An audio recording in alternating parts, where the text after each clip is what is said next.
Hey, it is your buddy, Peace and Harmony with you here today. Much love going out to all the beautiful, empowered harmonizers. We're zooming in and focusing in on another great viewer question, and that is, how can I own my reality and still experience intimacy after I've been through such a traumatic relationship? So this is really on the topic of intimacy. When you've been through a breakup, a heartbreak, a betrayal, an exposing of someone who's taken advantage of you, you can have a fear that you are going to be, never put back together again, or you have a fear of getting intimate, or that you have a feeling of difficulty trusting others, allowing others in, letting others in, and having intimate relationships once again, being able to get close to somebody. And being vulnerable is important and required to have an intimate relationship, meaning being open, sharing your soft side, sharing things that you're still thinking about, working on, your perfect imperfections. And to be able to feel confident moving forward in intimate relationships is to know that you can be vulnerable and yet protect yourself simultaneously. When we're in a relationship with someone who has taken advantage of our vulnerability, they have not protected us in a manner of respect, and we have then not been able to respect ourselves simultaneously. So when you're in that out of control relationship where things are not really in control, someone else and their anger or their hostility or their manipulation is sort of calling the shots, running the show, making all the decisions. You feel that you're just sort of following along, that you can't be included. You don't have an input. You're not collaborating. It's not fair. It's not balanced. And you feel that you kind of lose ground emotionally on your I am, meaning your sense of being grounded on your feet, holding your own ground. This is owning your personal space and having a sense of boundaries, meaning this is my personal space, this is my energetic, etheric area that extends out 8 to 9 feet all around me, above and below. And this is my energy, and it's fueled by my heart and my emotions and my limbic brain, as well as my intellect and my heart and mind working together. Intellect, so not totally cerebral, not totally just, from the heart and undisciplined, but to be in an intimate relationship means that you are okay being a human being and being perfectly imperfect. So no human being is perfect. Everybody is human. So oftentimes the narcissists, particularly those people who are perfectionists or try to hold you to a standard that you can never meet, oftentimes take advantage of that vulnerability's sake. In meaning that you're sort of looking to them for approval, looking to them for validation. This is a vulnerable side. And someone who is narcissistic or controlling or manipulative or psychopathic will take advantage of this. And they'll try to serve that role as being protective as you please them. So only if you please them do you feel that you're being protected and that your boundaries are protected.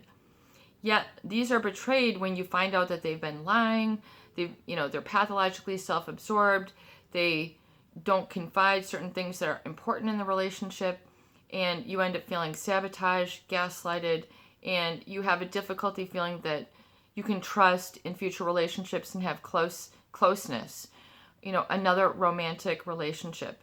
Realize that it's the vulnerability piece, it's the vulnerability aspect that I can allow somebody in and allow myself to see, not that I'm fragile or delicate, but that I'm caring, I'm sensitive, and I'm a life in progress. I'm a life in growth.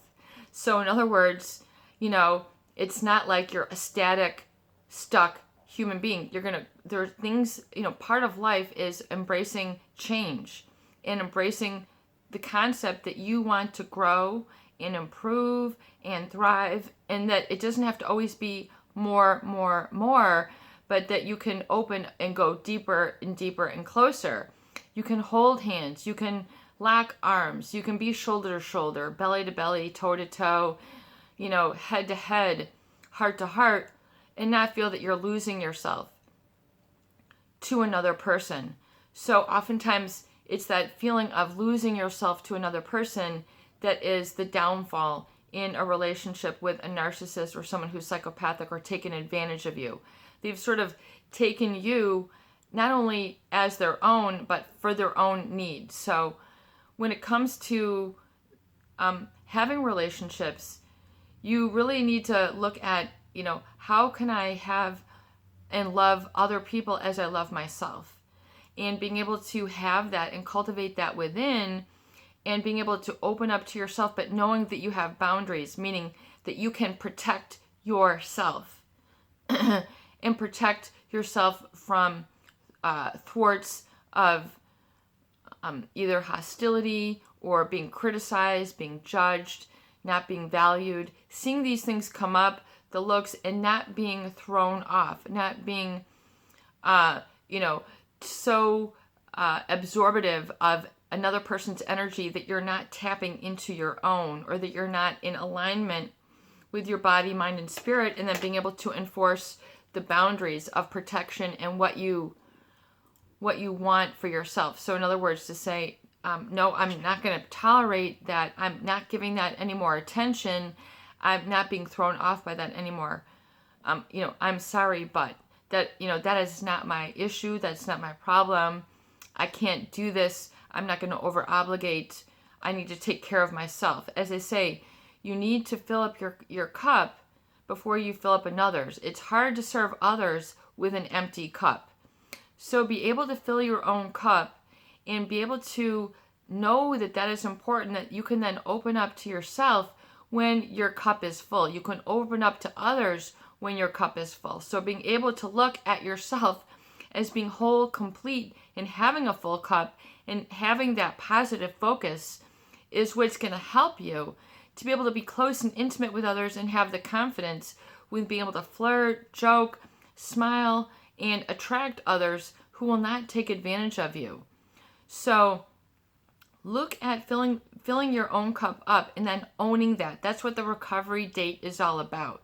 That's what the recovery gifts are all about, is being able to practice and re-memorize and reprogram and recondition yourself to that positive focus of here's yourself with your cup. I mean, nowadays, you can't go on a walk in the forest preserve, the grocery store, the mall without people walking around with a water bottle, a coffee, a Starbucks, whatever, a smoothie. Everybody nowadays is walking around with a cup of something.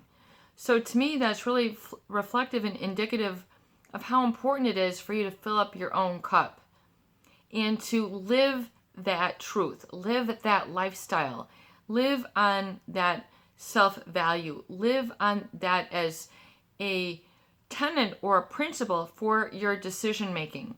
It's okay to fill up your cup. You're not hurting it, but why don't people do it? Because usually you have learned hitherto or before that filling up your own cup is taking away from another, i.e. the narcissist, i.e. the controller, i.e. the one who wants to disempower you.